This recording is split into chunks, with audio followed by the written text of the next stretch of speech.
כמותים שוכני עפר וחתר רבינו הקדוש צדיק יסודו למנח על מהם הכוחו מר רבינו רבי נחמן בן פגר ושמחה לנח נחמן נחמן מיומן זכותו יגן עלינו ומזכרנו אמן. בוקר טוב, שבת שלום לכולם. Erev Shabbat, Baruch Hashem, Baruch Haba, ça fait plaisir de vous voir. Comment ça va? Donc, on a dit, aujourd'hui, Bezrat Hashem, c'est à Ishmael que ces paroles de Torah soient pour la réfoua chez les mains de Ruth, Bat Sarah, de Sarah Talia Bat Miyam, de David Ben Nami, de David Chaim Ben Noah. Réfoua chez les mains? Ok. Et les Abdil Abdalim, les Nunishmat, Israël Ben Chana, Marcel Ben Trasiba. Rav Elazar Mordechai, Rav Elazar Mordechai Ben Esther Yehudit Kenning. Mais tout celui qui pense, il pense à qui il a dans la tête. Bezrat Hashem, ça fonctionnera. La Torah, c'est comme une, comme on dit toujours, c'est comme une bougie, une flamme. Quand on prend de la bougie, il reste encore l'original. Donc j'ai choisi aujourd'hui, Bezrat Hashem, ça d'Ishmael aujourd'hui, on va essayer de faire une kéta dans l'écouter à la chot, qui est le écouter à la chot à Arouvet Troumim Vav. On va s'éloigner un petit peu de la paracha parce qu'on a fait déjà quelques shiurim cette semaine sur la paracha. Et on va parler de Shabbat. C'est quoi la halakha de, juste en introduction, c'est quoi la halakha de Arouvet Troumim? C'est que normalement à Shabbat, il y a, en dehors de la ville, il y a des troum, il y a des limites. Les limites sont lesquelles? Il y a 2000 amas de limites qu'on n'a pas le droit de dépasser en dehors de la ville en marchant. Okay? Vous n'avez pas le droit de transporter ou de dépasser 2000 amas en dehors d'une ville. Ça, c'est la halakha. Maintenant, on va voir comment Rabbi Nathan il va développer la halakha et nous donner le secret de la halakha. Pourquoi c'est dans le ciel? Pourquoi Hachem il a demandé que on ne dépasse pas 2000 amas? C'est vrai que Rabbi Nathan, encore une fois, il y a beaucoup de monde qui ne sait pas c'est quoi l'écoute à la chot. L'écoute à la chot, c'est pas des halachot, il se base sur la halachot et il explique pourquoi Hachem il a décidé que les halachot soient comme ça. Ce qui est quand même extraordinaire. Alors il dit comme ça: Ki ha'ikar ha'kedusha, l'essentiel de la sainteté d'Israël, hu kedushat Shabbat Kodesh. C'est la kedusha de Shabbat. C'est la sainteté de Shabbat. She'iklal kol haTorah kula. On sait que la sainteté de Shabbat, comme Shabbat c'est écrit celui qui respecte Shabbat, c'est comme s'il a respecté toute la Torah. Donc en vérité, la sainteté de Shabbat, c'est toute la Torah Kula. Qui kol ha'kedushot chez Israël mamshichim al atzmam al yedei Torah ou mitzvot. Parce que toute la sainteté d'Israël, d'où elle vient? Quelqu'un, quand tu vois un grand tzaddik ou quoi, tu dis il est saint. D'où ça vient sa sainteté? Il vient de sa Torah et de ses mitzvot, de ce qu'il fait, de ce qu'il a fait, comment il s'est restreint, de comment il a contribué, il s'est changé, comment il a travaillé son caractère, comment il a réussi à mitgaber, à grandir sur ses ta'avot. Et à gérer, tu vois, aujourd'hui les grands tzadikim, les gens ils sont autour d'eux parce qu'ils sont attirés par la kedusha. C'est quoi la kedusha? C'est ça, c'est le fait d'avoir, d'une part, s'être éloigné du mal, et d'autre part, s'être rapproché du bien. Oui, monsieur Lévy, c'est comme ça que je vous vois bien. Alors, donc il dit ici, Aledeh Torah ou mitzvot, hem bechinat kedushat Shabbat kamuva basfarim. Donc la Torah, les mitzvot, les ma'asim tovim, c'est ça la kedusha de Shabbat. Parce que la sainteté de Shabbat, elle doit être capable de se transmettre à toute la semaine. Vous savez qu'on sait de Chazal que toute la semaine est bénie par le Shabbat précédent. S'il n'y avait pas de Shabbat, il n'y aurait pas de semaine. S'il y avait un Shabbat qui manquait, il n'y aurait pas eu la semaine d'après. Toute la semaine, elle est pérennisée, elle n'existe parce qu'il y a les Shabbats précédents. Maintenant, comment la Kedusha de Shabbat, elle se transmet de semaine en semaine? C'est grâce aux mitzvot et à la Torah qu'on fait pendant la semaine. Chez Zéou, Bechinal, Zachor et Yom HaShabbat le Kadesho. Et c'est un aspect, dit Rabbi Nathan, de se rappeler. Il y a une mitzvah de Zachor et il y a une mitzvah de Shamor dans Shabbat. Ouais. Il y a une mitzvah de Zachor, c'est se rappeler, et de Shamor, de garder. La mitzvah de Zachor, se rappeler, c'est tout ce qui est positif dans Shabbat, tout ce qu'on va faire de façon positive. Mais dit Rabbi Nathan, dans la semaine aussi, il y a un Zachor. Alors tout celui qui va acheter exprès pour Shabbat ou qui va garder pour Shabbat, c'est aussi Zachor, Yom HaShabbat. Mais tout celui qui va faire des mitzvot et de la Torah, qui prend sa source dans la Kedusha de Shabbat, lui aussi fait la mitzvah de Zachor et Yom HaShabbat les Kadesho pendant la semaine. Zocheu me'echal beShabbat. Hainu, alidei kol haTorah va'mitzvot she'osim bechol yimei hachol, alidei ze mamshichim al atzmam kedushat Shabbat shehi klal kedushat Israël. Il dit, grâce au fait qu'on fait de la Torah et des mitzvot pendant la semaine, c'est grâce à ça qu'on tire la sainteté de Shabbat dans la semaine. Et c'est grâce à ça hein, qu'on arrive à garder la sainteté d'Israël même dans les Yemei Achol, même dans les jours de la semaine. Et il dit c'est pour ça que Chazal ils nous ont dit de faire très attention les Zahir Meod, Birvod Shabbat Kodesh, dans l'honneur du Shabbat. C'est quoi l'essentiel de l'honneur du Shabbat? C'est quoi l'essentiel de la Kedusha de Shabbat? Rabbi Asher, c'est quoi l'essentiel? C'est quoi l'essentiel? Quelqu'un il va arriver à 120 ans, il va dire j'ai pas allumé la lumière, j'ai pas fait ça, je me suis rétracté.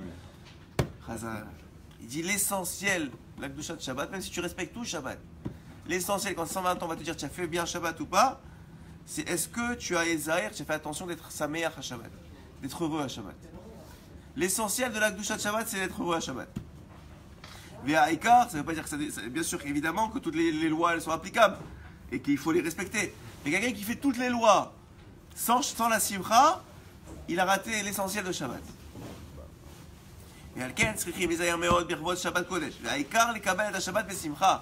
L'essentiel, c'est la simcha que tu mets dans Shabbat, ou tout les vav, avec un cœur qui est, comment on dit, tout les vav, un cœur qui est reposé, qui est serein. De Shabbat et de s'éloigner de toute tristesse pendant le Shabbat. A filou, il dit Rabbi Nathan, même azvut ou agot mechata'a, la tristesse et l'angoisse de ses fautes. Upsha'av, excusez-moi, et tout de ce qu'il a fait comme faute, amerubim, qui sont nombreuses, même ça, il ne faut même pas y penser pendant le Shabbat. Il y a quelqu'un qui a fait une faute dans la semaine, il y a eu des histoires et des problèmes, etc. Tout ça, ça reste dans la semaine et ça ne rentre pas dans le Shabbat. On sait que même pendant la semaine, on doit s'éloigner de la tristesse. Surtout quand quoi? Quand on s'occupe de la Kedusha, c'est-à-dire des Torah Mitzvot. Quand tu es dans la Torah ou dans la Mitzvot, c'est pas le temps de te rappeler de tes fautes, dit Rabbi Nathan. C'est pas le temps de te laisser avoir par le Yetzirara qui t'enlève de l'énergie pour faire Torah et Mitzvot. Pendant Torah et Mitzvot, on n'a pas le droit d'être atzouf, d'être triste. Torah ou Mitzvot, shritzrichim litgaber beyoter, shiye besimcha gdola. Et pourquoi? Parce que la Torah et les Mitzvot, c'est la même bechida que Shabbat. Celui qui fait Torah et Mitzvot pendant la semaine, en vérité, il rentre du Shabbat dans la semaine.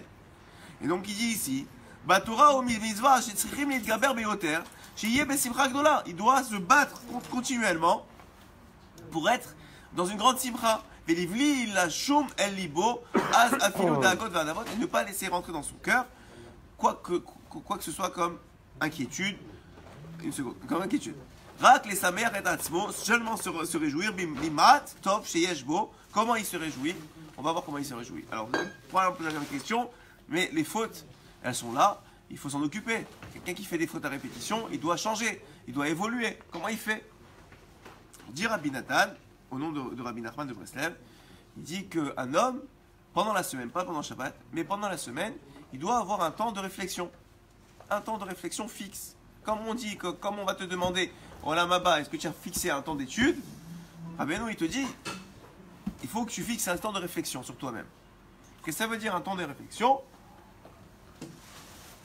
C'est un temps où tu passes en revue tout ce qui a bien été, tout ce qui n'a pas bien été dans ta journée, si tu le fais tous les jours, en espérant que tu le fasses tous les jours. Et c'est ce moment-là où effectivement, il ne faut pas s'inquiéter, mais il faut se mettre en face de ces réalités et prendre des décisions pour le jour qui vient, qui vont permettre de changer ou d'évoluer par rapport aux fautes qu'on a pu faire, ou ce qui nous a amené à la faute qu'on a pu faire aujourd'hui. Que ce soit la colère, que ce soit ce que vous voulez, il faut un moment de réflexion. Et c'est connu aujourd'hui, plus que dans toutes les générations, que le Yetzirara, qu'est-ce qu'il fait? Et c'est d'ailleurs le principe, on va relier un petit peu avec la paracha parce qu'on est Erev Shabbat quand même, c'est d'ailleurs le principe que Paro il a voulu instaurer. Quand Moshe il est venu cette semaine, il est venu chez Paro, il leur a dit laisse partir le peuple, laisse partir mon peuple, il a dit quoi? Ils ont tellement le temps de réfléchir à la libération, à la Géoula, ils ont le temps de se remettre en question, ils ont le temps de vouloir partir, alors viens on rendre encore plus dur l'exil. Et on sait très bien que l'exil d'Égypte, on a déjà très souvent parlé, Mitzraïm, c'est Metzarim, c'est l'étroitesse. La vérité, c'est que l'exil d'Égypte, il est encore aujourd'hui.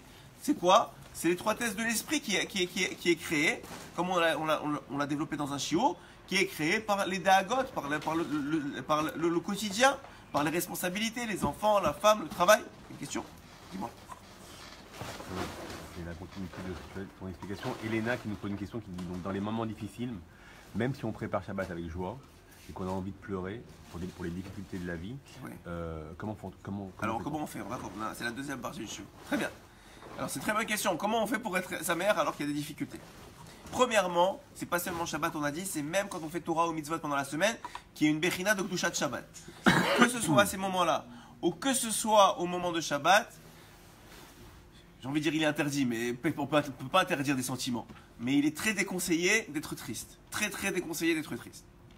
Donc il y a un travail à faire préalable pour se rendre heureux, c'est sûr. Mais il semblerait qu'il est très déconseillé d'être triste. Et par contre, comment on fait? Premièrement, il faut ce moment-là, vous allez voir, si vous allez le réaliser Bezrat Hashem quand vous le ferez, c'est que quand vous savez qu'il y a un moment dans la journée qui est réservé à se mettre face à ces réalités, c'est plus facile de déléguer. Parce que qu'est-ce qui nous empêche d'avancer quand on fait des Torah et Mitzvot? Qu'est-ce qui nous prend l'esprit? C'est qu'on n'a pas de temps réservé à ça. Donc ça nous attrape. Ça nous dit, ok, il faut faire ça, il faut faire ça, il faut faire ça. Mais si tu dis à ton etc., ok, il faut faire, mais c'est pas le moment maintenant. J'ai un temps, tu viens me chercher, entre 9h et 10h ce soir, on va parler. Mais d'ici là, on règle pas le problème. Ouais, je veux pas en parler. Donc tu t'occupes de tes affaires, tu restes sa mère malgré tout, et tu sais dans ta tête qu'il y a un moment pour s'en occuper. Déjà ça, ça enlève la daga, ça enlève de l'angoisse. Tu sais qu'il y a un moment où tu vas prendre une feuille et un stylo, où tu vas te mettre face à tes réalités, dire voilà ce qui m'arrive, voilà mes problèmes, qu'est-ce qu'il faut que je fasse, comment il faut que je gère. Alors des fois ça va être des problèmes intérieurs, psychologiques, des fois ça va être des problèmes, je sais pas, il faut que je paye mon loyer, il faut que je fasse ça, il manque ça à faire, il manque ça à faire, il manque ça à faire. Tu mets en ordre. Je vous avais fait un cours il y a très longtemps, Mina Shamaï m'a inspiré par le Rav Koenig. Un cours qu'il y avait très longtemps, cette salle, sur la Yeshuv Da'at. Peut-être 1 ou 2 ans, je vous ai fait ce cours-là, sur le Yeshuv Da'at. C'est quoi le Yeshuv Da'at? C'est cette capacité d'être serein dans sa tête, de gérer sereinement. On voit que les tzadikim, ils sont toujours calmes, ils réagissent calmement, ils évoluent. Pourtant, c'est des gros problèmes qu'ils peuvent avoir. Mais toujours, ils sont face à une réalité. Pourquoi? Parce que, premièrement, ils sont conscients qu'il y a Hachem qui est avec eux. Deuxièmement, ils savent que Hachem, il va les aider. Et troisièmement, ils savent qu'il y a des choses à faire dans ce monde. C'est pas qu'on est FKR, on a des choses à faire, mais il y a des temps pour s'en occuper. Et quand c'est le temps de s'en occuper, on s'en occupe, on travaille, on avance. C'est pas qu'on reste comme ça, on subit. Il y a des choses à faire. Il y a un loyer, il y a quelque chose, tu vas aller le faire, tu vas aller le régler, on va avancer. Oui. Et même s'il y a des choses à régler par rapport à la famille, ou des problèmes, ou des marloquettes, on va avancer, on va faire des choses. Mais il y a des moments pour s'en occuper. Ça, c'est la première chose. La deuxième chose, dit Rabbi Nathan, comment on fait pour rentrer dans Shabbat heureux alors qu'on a eu une semaine catastrophique, qu'on a eu des mauvaises nouvelles, que c'est difficile? Alors il dit, Rabbi Nathan, le grand conseil de Rabbeinu, l'un des plus grands, Batora o mizvah shetzrichim litgaber beyoter sheyeh besimcha gedola velevli shum el libo az afilu dagonavot rak les sameach et atzmo, seulement se réjouir. Bimaat, comment on fait? Bimaat tov sheyesh bo adain, avec le peu de bien qui est encore en soi. Il y a toujours, si vous vous posez un petit peu, vous prenez une feuille, vous trouverez toujours encore un peu de bien en vous. Encore quelques raisons de se réjouir. Même s'il y a des difficultés, même s'il y a des marloquettes. Il y a des gens avec qui vous n'êtes pas en marloquette. Vous avez des enfants qui sont en santé, Baruch Hashem. L'Oalen aussi ne sont pas en santé. Vous avez une femme. Il y a toujours quelque chose pour se réjouir. Et dire à Benou, jusqu'à vous faites, me dire quoi? J'ai été choisi pour être juif. Ça aussi, c'est une raison de se réjouir. J'ai la Torah, j'ai les mitzvot, j'ai de quoi faire. J'ai Shabbat qui arrive. Shabbat, c'est une raison de se réjouir en soi. Les Goïms, ils n'ont pas Shabbat. Ils essaient de trouver, ils essaient de chercher un dimanche, un lundi, quelque chose qui va leur remplacer Shabbat. Mais Shabbat, c'est la Gdusha Pnimit. C'est à l'intérieur que ça change. Parce qu'on reçoit une Neshama Yetera. On reçoit une Neshama supplémentaire. Donc, dit Rabbi Nathan, sachez-le, il a énormément souffert dans sa vie. Il dit, Bo Adain comme voir Etzlenu Arbe, comme c'est rapporté énormément chez Rabbeinu, qu'il faut essayer de trouver chez soi encore un peu de bien, encore des raisons de vivre, encore des raisons de se réjouir. Encore plus pendant Shabbat où il est interdit d'être triste. Il dit Rabbi Nathan, c'est la raison pour laquelle les Chazal, ils ont instauré tout ce qu'il y a autour de Shabbat. Manger, la nourriture, la boisson, les chants, tout ça, tout ce qui a été instauré pour tous les conseils des Chazal, de chanter, de manger, de boire, c'est seulement pour te réjouir. C'est seulement pour des raisons de te réjouir et de t'extirper de l'exil que tu vis pendant la semaine. Qui zé haïkar douchat Shabbat isma. Pourquoi? Pour réjouir ton corps et pour espérer qu'il te laisse tranquille. Qui zé haïkar douchat Shabbat isma bo bechol oz. Qui yom simcha bechetva bechol olamot. Et pourquoi il faut être joyeux nous? Parce que dans tous les mondes, tous les mondes, tous les olamot, tous les mondes en haut, c'est un moment de joie. Même le Gehinam, ils éteignent le feu. Je ne sais pas ce que ça veut dire éteindre le feu, parce qu'il n'y a pas vraiment de feu. Mais on avait parlé un jour que c'était le feu de la honte, selon le Zohar. Mais tout ça pour dire qu'ils éteignent le feu. Ça veut dire que tous les mondes sont réjouis. Mais tous les mondes dépendent de quel monde? D'une autre. Donc si un homme il est triste et qu'il ne fait pas Shabbat correctement, il enlève de la simcha dans les mondes supérieurs, qui sont censés être sa meilleure pendant Shabbat. Qui Moshe Katuv Bazoar Akadosh, qui Den Chedva Vetafnuka Itshema, qui Kol Adrachim Ve'aetzot Akdoshot Sheyochlim Lavor Al Adam Le Simcha Ve'Chedva Kulam Mitrorim Umerim Shabbat Be'or Kadol. Tous les conseils, tout ce qu'on fait, ça doit commencer par Shabbat. Qu'est-ce que ça veut dire? Ça veut dire qu'un homme, c'est un cercle vicieux. S'il est triste pendant Shabbat, il n'aura pas les forces pendant la semaine d'être heureux. Rabbi Nathan, il explique que la source de la joie pendant la semaine, des forces de se battre contre l'exil, contre l'étroitesse, contre la difficulté pendant la semaine, c'est la simcha de Shabbat. Si le gars, il a pas fait, si la personne, la femme ou l'homme, elle n'a pas fait le travail de délaisser tous les problèmes de la semaine, de se concentrer sur ce qu'il y a de bien dans sa vie ou en elle-même. Le fait qu'elle a travaillé aujourd'hui, cette semaine, sur la colère, qu'elle a réussi à émettre Gaber sur ça, tout ce qu'elle a fait de bien, pas sur quoi elle est tombée, mais tout ce qui est arrivé, ou toutes les bonnes choses dans sa vie que Hachem lui a envoyé cette semaine, que Hachem il a sauvé d'un accident, quoi que ce soit, ou même dans sa vie de façon générale, tout ce qui va lui permettre d'être heureux, si elle travaille sur ça et elle rentre en elle une certaine simcha, et cette simcha, grâce au chant, elle est perpétue grâce au chant, à la nourriture, au rassemblement avec la famille s'il y en a, les Hachem, à la tfila, à tout ce qui concerne, à la lecture de la Torah, tout ce qui concerne Shabbat, alors c'est ça la force qui va lui permettre de combattre la Hazvout pendant la semaine. Mais quelqu'un qui tombe dans la Hazvout pendant Shabbat, sachez que la semaine, il part déjà en minus, il part déjà en minus. Allez-y, monsieur. Qu'est-ce qu'on répond aux juifs qui vous disent Shabbat, je prends la voiture, je vais à la plage, je vais à la montagne, je kiffe, je vais au resto, je vais au cinéma. Ah oui. Ils sont déjà là-bas. Ouais. Moi, je vais au travail et il a une semaine qui Je suis d'accord. Premièrement, on a toujours parlé, vous avez raison, mais on a toujours souvent parlé que Keneged la Gdusha, il y a la Sitracha. Avec la force de la Gdusha, il y a la force de la Sitracha. Maintenant, l'individu qui ne fait pas Shabbat, mais qui va à la piscine, il va à la plage, etc., je ne sais pas où il va, et qui se réjouit pendant Shabbat, de quoi il se réjouit? Il réjouit son corps. Oui? Non, il réjouit son corps, parce que sa neshama, elle n'est pas réjouie. Peut-être son esprit, mais son esprit, c'est son corps, c'est son nefesh. C'est BMI. Vous savez, dans la Torah, vous savez c'est quoi une différence entre aller s'allonger. Moi, par exemple, à l'époque, quand j'étais jeune, je passais des heures à m'allonger à la plage. Aujourd'hui, je ne peux pas rester plus d'une demi-heure. Pourquoi? Parce que ça, c'est plus un plaisir. À l'époque, on dirait que c'était le plus grand plaisir qui existait. Aujourd'hui, j'ai envie d'aller au collège. Ça ne m'intéresse pas de perdre mon temps à plus d'une demi-heure à la plage. Ok? À part quand je suis avec les enfants, il faut s'occuper. Mais à part ça, rester comme ça, allongé comme un écrevisse, ça fait plus kiffer. Mais à l'époque, c'était le plus grand kiff qui existait. Pourquoi? Parce que c'est un kiff de nefesh. C'est une simcha de la partie la plus basse de l'âme qui s'appelle le nefesh HaBehemi. Donc c'est vrai que quelqu'un qui a un nefesh HaBehemi, de la même façon que la simcha, elle apporte dans la semaine, il aura une simcha béhémite. Dans la semaine, il va continuer à kiffer béhémi. Il n'y aura pas de problème. Mais amène-le un cours de Torah, une demi-heure, soit il va s'endormir, soit il va vouloir sortir. Pourquoi? Parce que ça ne rentre pas. Il n'est pas capable de toucher la vraie simcha que nous, on essaie de toucher, même si on est très loin encore.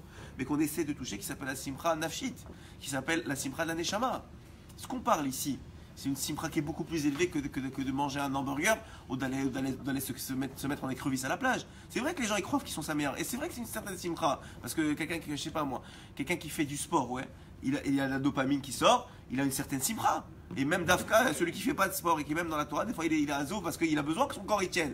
Qu'est-ce qu'on fait à Shabbat? On donne à manger parce que le Khazal, ils savent que tu peux pas être complètement sa mère si tu n'as pas d'abord une simcha de béhémite. J'ai pas de problème. Qu'on est des hommes et qu'il faut être à un certain niveau sa mère. Mais le problème de ceux qui font pas Shabbat, c'est qu'ils restent, leur simcha elle reste là. Elle en reste à ce niveau-là. Ils sont pas capables d'aller rentrer dans une soukya de Torah. Ils sont pas capables de prendre un livre de Torah et de ressentir la simcha de ça. Et encore, vous allez voir, combien de cas ils ont dans la semaine, combien ils vont s'énerver pour n'importe quoi, combien il y aura de disputes dans leur foyer. Excusez-moi, mais vous voyez très bien qu'aujourd'hui, même non, et ça touche même les Haredis, c'est pas et c'est pas tous les Haredis qui sont Sameach Shabbat non plus, hein. Disons-nous de bien, ouais, mais tout celui, Rabbi Nathan il dit, tout celui qui est pas Sameach Shabbat, sachez-le, cette semaine elle va être remplie de marloquettes. Pourquoi elle va être remplie? Parce qu'il n'est pas capable de trouver la simcha dans la semaine. Donc vous avez raison, les gens ils vont dire on kiffe. Il n'y a pas de problème, continuez à kiffer jusqu'à 120 ans. Mais ça restera un kiff de BMI, d'animal. C'est un kiff d'animal. Hein? Ouais, ils sont tranquilles et quand ils se rassemblent, ils se mettent des marloquettes, exactement. Mais ça c'est un travail de tous les jours. Alors c'est vrai que, encore une fois, les gens ils croient d'une certaine façon que ce monde-ci c'est le plaisir. Il y a un certain plaisir à tirer de ce monde-ci.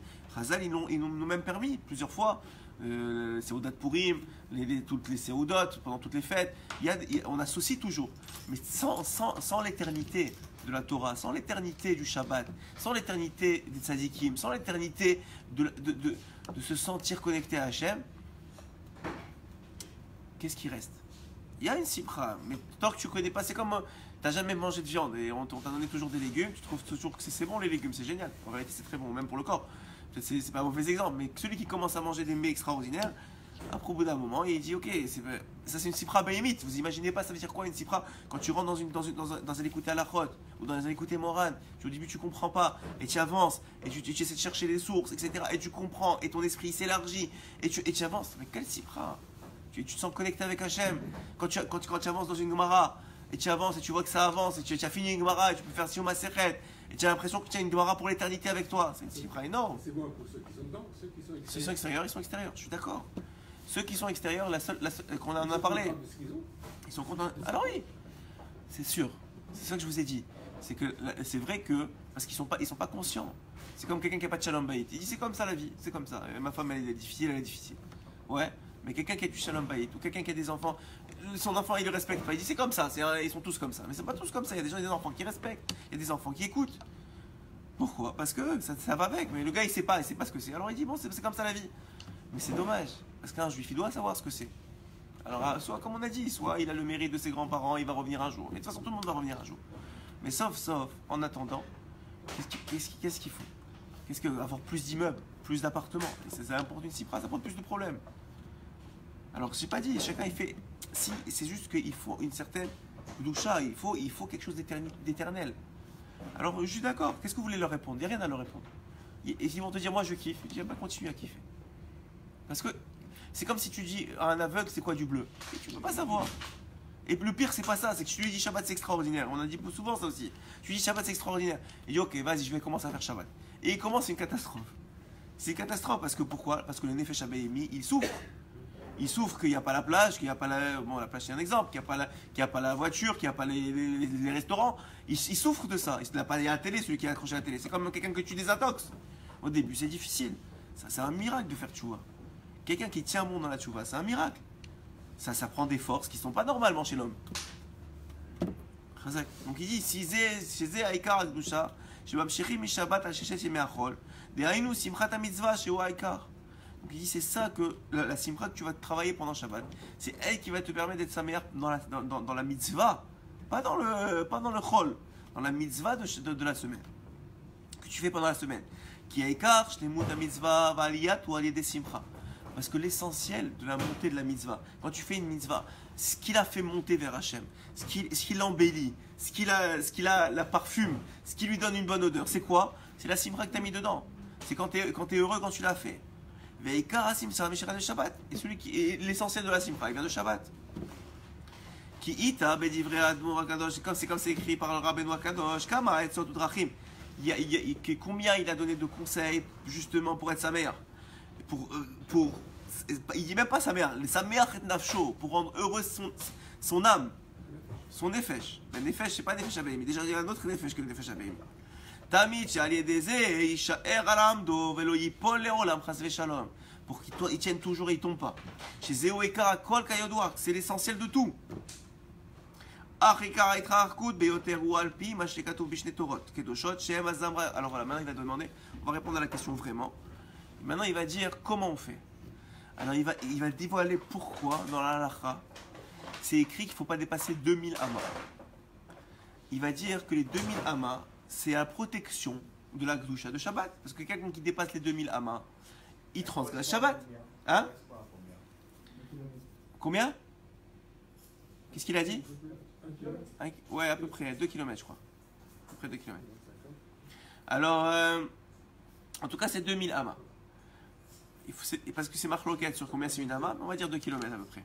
2 km où il n'y a pas de gens qui habitent, etc. C'est vraiment à l'époque, il y avait des villes, il y avait un désert, il y avait une autre ville. Ouais. Donc on ne dépasse pas les 2000 amas de cette ville. Ok? À pied, évidemment. D'accord? Donc maintenant, Rabbi Nathan, il va dévoiler pourquoi Hachem, il a décidé il nous a instauré qu'il y a une halakha comme ça. Il dit parce que la Gdusha de Shabbat, on a dit c'est la simcha. De la même façon que dans la matérialité des choses, dans la réalité des choses, il y a 2000 amas à ne pas dépasser, aussi dans la Gdusha, il y a 2000 amas à ne pas dépasser. C'est quoi les 2000 amas? Il y a 1000 pour un enseignement. C'est 1 km. Ouais, 1 km, c'est ça. Il y a 1000 pour un enseignement et 1000 pour un autre. C'est ce que j'ai dit, non? Ah, ok. Il y a 1000 pour un enseignement et 1000 pour un enseignement, 1000 pour un autre. Il y a 1000 pour une protection, 1000 pour l'autre. Comment on protège la simcha de Shabbat? Il dit, Rabbeinu, il y a 2 Torahs que Rabbeinu il a dit à Rabbi Nathan, tu les gardes toujours avec toi. 2 Torahs, c'est 2 enseignements. Le premier, c'est Azamra Elokai Be'odi. C'est l'enseignement qui enseigne comment on doit chercher les points positifs chez chacun d'entre nous et chez les autres pour justement, comme on a dit, trouver le peu de bien qui reste en nous et se réjouir de ça. Le deuxième, c'est Aïe. On en a parlé déjà. Aïe, c'est quoi? C'est l'enseignement c'est ce qu'on dit à Moussaf de Shabbat, Aïe Mekom Kevodo. On crie Aïe. Pourquoi? Parce que Rabbeinu il dit cet enseignement-là, c'est quoi? C'est le fait de pouvoir crier à chaque instant vers Akadosh Baruch Hu pour qu'il te sauve de la détresse dans laquelle tu es. Ok? Il dit ces deux choses-là, pourquoi on fait Aïe pendant Shabbat? Parce qu'on ne fait pas Aïe pendant la semaine. Vous voyez? Et même Azamra, on le fait pendant la semaine, mais il va dévoiler que celui qui ne fait pas Azamra, c'est-à-dire qui ne cherche pas les points positifs pendant Shabbat, il n'arrivera pas pendant la semaine. Donc le vrai travail pendant de Shabbat, qui sont finalement les 2000 amas qu'on ne doit pas dépasser, c'est de garder ces 2 enseignements-là, qui sont Azamra et Aïe, qui sont le fait de chercher des points positifs et le fait de crier vers Akadosh Baruch Hu, où tu es, sors-moi de là où j'en suis. Donc il dit, parce que premièrement, dans la Torah de Azamra, c'est écrit que quand un homme il voit qu'il est très très loin, mais Hashem Idbarar d'Hashem, ou Me'asav Mekoraim Me'od, et que ses actions ils sont très très sales, ils sont abîmés. Malgré tout, malgré tout, il ira chercher en lui et dans ses actions quelque chose de bien. Car comment c'est possible qu'il n'a jamais fait une mitzvah de sa vie? Même une seule mitzvah, même il a mis les téfilines à 13 ans, même n'importe quoi qu'il a fait, c'est du bien qui lui restera pour l'éternité. Et même si dans la même mitzvah, il y a des saletés, le gars il a fait parce qu'on lui a payé la per mitzvah, ou parce que n'importe quoi, il voulait se montrer, ou quoi que ce soit, même s'il y a ça, il y a beaucoup de saletés dans la mitzvah, malgré tout, dedans, il y a quand même un peu de bien. Il a fait une mitzvah. Et grâce à ça, il ira trouver d'autres. Parce que maintenant, qu'est-ce qui fait qu'il va chercher plus? Il va dire, ouais, tu sais quoi, au moins à 13 ans, j'ai fait les défilés. Ah, mais tu sais quoi, je ne l'ai pas fait seulement à 13 ans, je l'ai fait aussi là et là. Ah, mais tu sais quoi, j'ai pas su mes défilés, j'ai mis les talis. Ah, ouais, tu sais quoi, et il va commencer à chercher, à trouver. Et ça, dit Rabbi Nathan, ça doit le rendre heureux. Ça doit le rendre heureux qu'il a été zoré, il a mérité que Hachem, il partage avec lui de continuer à Mekayem le monde. On sait que les mitzvot et la Torah des Juifs, c'est ça qui perpétue que Hachem, c'est de là que Hachem, Kaviachol, il prend la force pour continuer, même s'il n'a pas besoin, mais c'est son système, pour continuer à maintenir le monde. Comme on dit le vendredi soir, lorsqu'on se lève, c'est un témoignage. Pourquoi on fait le kiddush en se levant? Parce que c'est un témoignage. Un témoignage de quoi? Que Hachem, il a créé le monde en 6 jours et il s'est reposé le 7e jour. Oui, c'est un témoignage, mais c'est aussi une association. On s'associe à lui. En faisant le kiddush, en reconnaissant qu'Hachem, il a fait le monde en 6 jours, on perpétue encore 6 jours. Celui qui fait kiddush, il participe à la création du monde, au renouvellement plutôt du monde. Et il dit ici la même chose. Celui qui cherche un peu de bien, il va trouver encore un plus de bien. Et sur Aïe, C'est le olam me voir niflaot, mais Inyan Yerida Tachlit Aliyah. On nous apprend combien l'essentiel de la descente, c'est pour remonter. Comment? Et la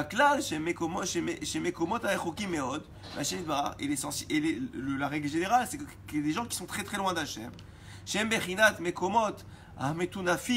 Qui sont encore une fois des endroits qui sont sales, qui sont abîmés.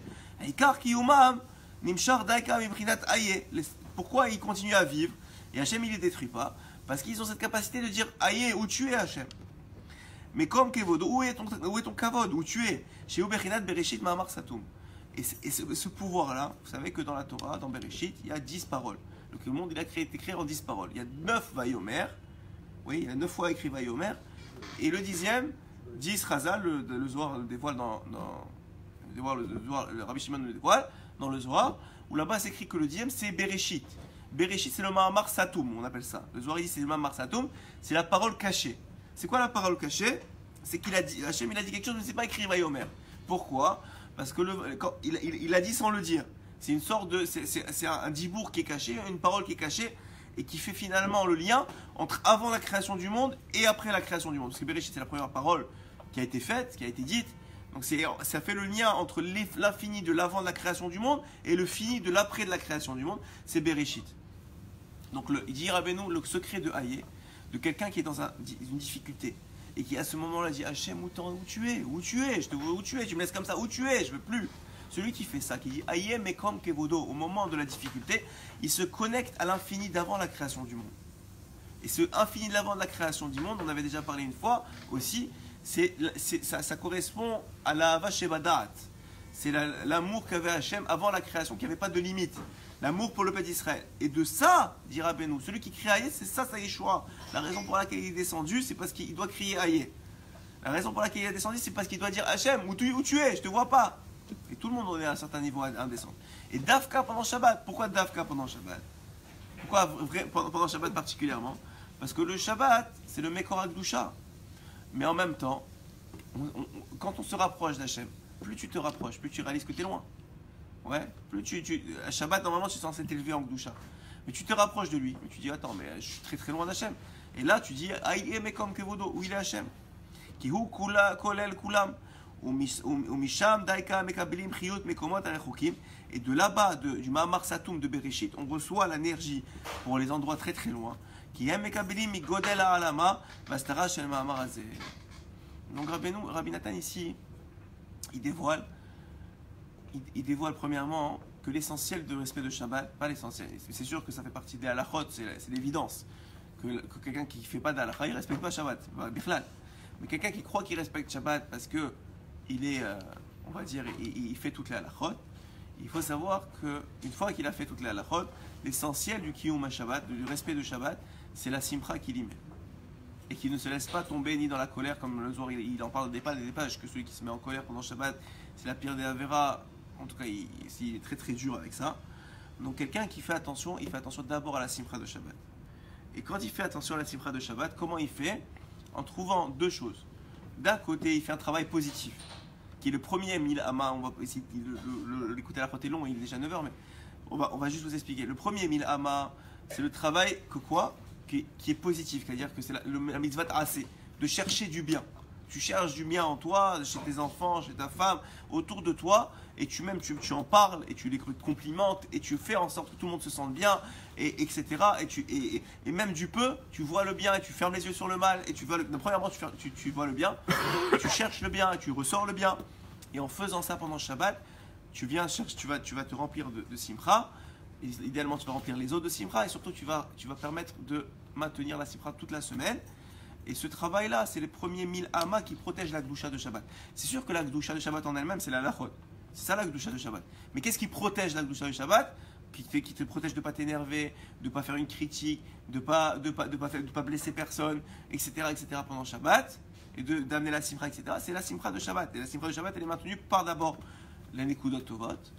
Et une deuxième étape, la deuxième partie des 1000 amas, a expliqué Rabbi Nathan, c'est la partie de Hayé.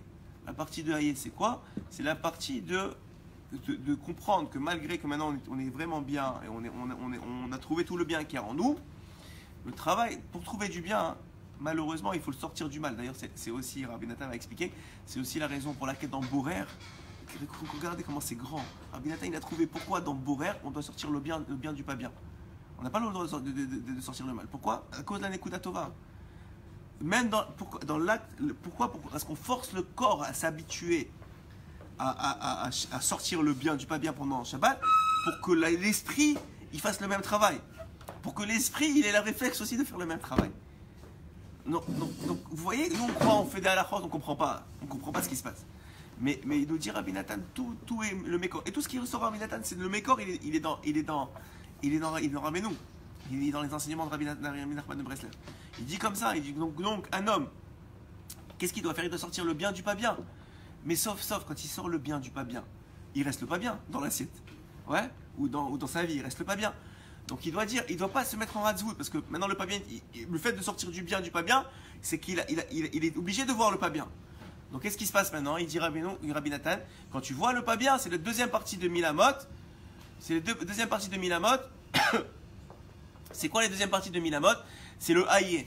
Que dans le pas bien, tu dis non, c'est pas que ce pas bien là, il va me tirer vers le bas. Au contraire, c'est la descente qui est faite pour la montée. Que quand tu vois le pas bien et tu dis aïe, c'est la raison pour laquelle tu as vu le pas bien. Tu dis où est-ce que tu es Hachem dans tout ça? Et il va expliquer que les troums de Shabbat, c'est ce qui protège la Gdusha de Shabbat. Oui, la Gdusha de Shabbat, c'est la ville. La Gdusha de Shabbat, c'est les melachot qu'on fait dans la ville. Donc c'est les halachot. Mais qu'est-ce qui protège? C'est de ne pas dépasser les 1000 et les 1000. Il ramène des psukim, qu'on s'écrit, etc. On n'a pas vraiment le temps aujourd'hui. Peut-être on le fera ensemble, pas hors caméra. Mais tout ça pour dire quoi? Qu'il explique là-bas, à travers différents psukim et à travers des gematriot, que 1000, c'est le travail de Hazamra, donc des points positifs, et les autres 1000, c'est le travail de Haïe. Une fois qu'il te reste les psolettes, les saletés, et c'est d'ailleurs d'où on a appris les 2000 amas, des villes des Lévi'im. Oui, les villes dans la Torah, d'où on apprend qu'il ne faut pas dépasser 2000 amas, des villes des Lévi'im, où venaient ces réfugiés ceux qui avaient tué involontairement, les Harémiklat. Et de là-bas, vous voyez que les premières villes, la première partie, c'était des champs, c'était là où ils travaillaient, et la deuxième partie, c'était complètement désert. Donc la même chose ici, de les champs, il faut cultiver, il faut aller chercher. Il rapporte tout ça dans les mots, c'est beaucoup plus beau que ce que je vous dis, mais je vous donne l'idée. Il faut aller chercher, il faut cultiver, c'est le travail d'Azamra. Et quand il reste que le désert, quand il reste que tu vois qu'il reste que des psolettes, il reste que des saletés, là-bas tu dis, ok, il n'y a que du désert, aïe, où tu es Hachem dans tout ça. Et quand tu fais ça, tu remontes, tu nettoies les saletés, tu les élimines complètement. Il dit le travail de Shabbat, de la protection de Shabbat, c'est ce travail des deux aspects-là. Et c'est celui qui fait ce travail-là et qui maintient la simra, qui sache que dans le Olam Haba, il n'y aura pas plus grand. Maintenant, on va finir avec une histoire. Bezrat Hashem, du Baal Shem Tov Akadosh. Le Baal Shem Tov Akadosh, un jour, c'est une histoire que j'avais jamais compris avant d'étudier Rabbeinu. C'était à l'époque quand j'étais un peu plus jeune. Même si je suis encore très jeune, donc mais un peu plus jeune que ça. Et j'avais jamais compris. Pourquoi j'avais jamais compris? Parce que il y a une histoire qui dit que le Baal Shem Tov un jour il faisait Aliyat Neshamot. Vous savez que le Baal Shem Tov il montait et descendait comme si c'était chez lui en haut. Et donc il faisait Aliyat Neshamot, les Neshamot elles montaient, il apprenait des choses, il enseignait, etc. et il descendait. Et un jour il est monté à Motsai Shabbat et on lui a dit, tu sais, il y a quelqu'un qui fait mieux Shabbat que toi.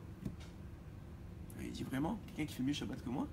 Très bien, il n'était pas jaloux, il voulait juste savoir, il voulait apprendre comment il fait mieux Shabbat que moi. On lui a dit, c'est qui? Il m'a dit, voilà, il habite dans telle ville, il s'appelle Ploni Ben Ploni, et voilà.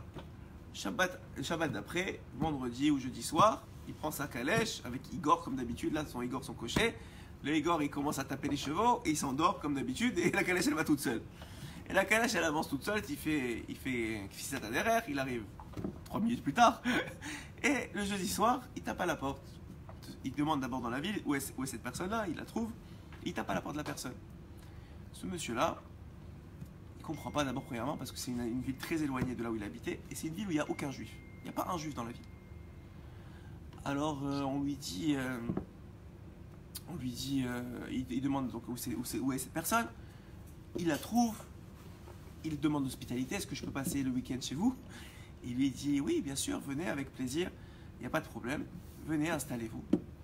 Il s'installe, vendredi passe, il voit qu'il prépare plein de choses, il prépare, mais pas de bougies, pas de table, rien. Juste il prépare à manger. Il prépare, mais il dit rien. Arrive l'entrée de Shabbat, le monsieur, il n'allume rien, pas de bougie, pas rien. Une synagogue, il n'y a pas de synagogue. Il dit rien, il dit rien. Il demande ce qu'il va faire. Il va faire la tefila. Pas de tefila. Il dit bon, je vais faire la tefila chez moi, à la maison. Il remarque pas de cache-route. Il dit attends, c'est un problème là, c'est pas possible. Il dit bon, il parle pas. Le vendredi, hein? Attendez. Alors, attendez, pour l'instant je sais pas. Alors et donc là il arrive, il dort, il mange ce qu'il avait amené avec lui, il était avec un élève. Il mange dans sa chambre, il dit merci pour tout, vous voulez manger avec nous? Non merci. Arrive le matin, lui fait cette file à net, etc. Arrive 10h du matin, il entend sonner à la porte, et des gens qui arrivent, ils arrivent, et ils commencent à s'attabler, à manger, à chanter, ils commencent à se réjouir, et comme ça, plein de monde, ils arrivent comme ça. Toute la journée, jusqu'à 4-5 heures d'après-midi, ils sont ensemble, ils rigolent, ils mangent, ils boivent. Je comprends pas. Et après ça, à 5 heures, tout le monde rentre chez soi. Lui, le monsieur, il ramasse, et comme ça, c'est fini Shabbat. Lui, il a fait ses prières dans son coin, etc. Il comprend pas, je sais pas, j'ai rien compris à cette histoire. Donc, qu'est-ce qui se passe? Motsai Shabbat, il remonte en haut. Et il dit, je comprends pas, c'est quoi? C'est lui qui fait mieux Shabbat que moi, mais il n'a pas fait Shabbat des Bichlal. Il n'a pas fait Shabbat, vous appelez ça Shabbat? En haut, on lui a dit, ce monsieur-là, hein, c'est un juif, mais il ne sait pas qu'il est juif. Il a été adopté par des goïms, personne ne lui a dit qu'il était juif. Mais en lui, tous les samedis, il sent qu'il veut faire la fête. Il veut être sa mère. Donc qu'est-ce qu'il fait tous les samedis? Il invite ses amis, il invite tout le monde, et il se prépare toute la semaine pour ce jour-là, et il achète les meilleurs mets, tout ça, il leur fait les tables et les boissons et tout, et il rigole tout le Shabbat. Il a dit, il n'y a pas un homme plus améar le Shabbat que lui. Alors, je précise que parce qu'il était honnête, il ne savait pas qu'il était juif. C'est pas le gars, il sait qu'il est juif et il a fait la bamboula avec la musique. C'est pas ça qu'on a dit. Lui, il ne savait pas. Il a dit, il n'y a pas un homme plus amer que lui. Le Shabbat, il oublie tous ses problèmes, toutes ses histoires, tout ce qu'il veut, tout ce qu'il fait, c'est se réjouir. Il ne sait même pas pourquoi. Il a dit de là, le Rabbi Shem Tov, il a dit, aujourd'hui, j'ai appris quelle est l'importance de la simcha de Shabbat. Alors de là, on comprend. Évidemment que nous on est juifs, que Dafka, c'est sûr qu'on a des halachot, et que c'est sûr que celui qui fait juste sa mère, comme ce juif-là qui ne savait pas qu'il était juif, il n'a pas fait Shabbat. C'est juste une histoire. Moi j'avais vraiment pas compris à cette époque-là. Quoi, mais Bémet, sauf, il n'a pas fait Shabbat. Quand j'ai lu ce Likutei Halachot, je me suis rappelé de cette histoire, j'avais lu il y a très longtemps, du Baal Shem Tov, où j'ai compris que dans le ciel, c'est tellement chachouv un homme qui est heureux à Shabbat. Hazak Ubaro.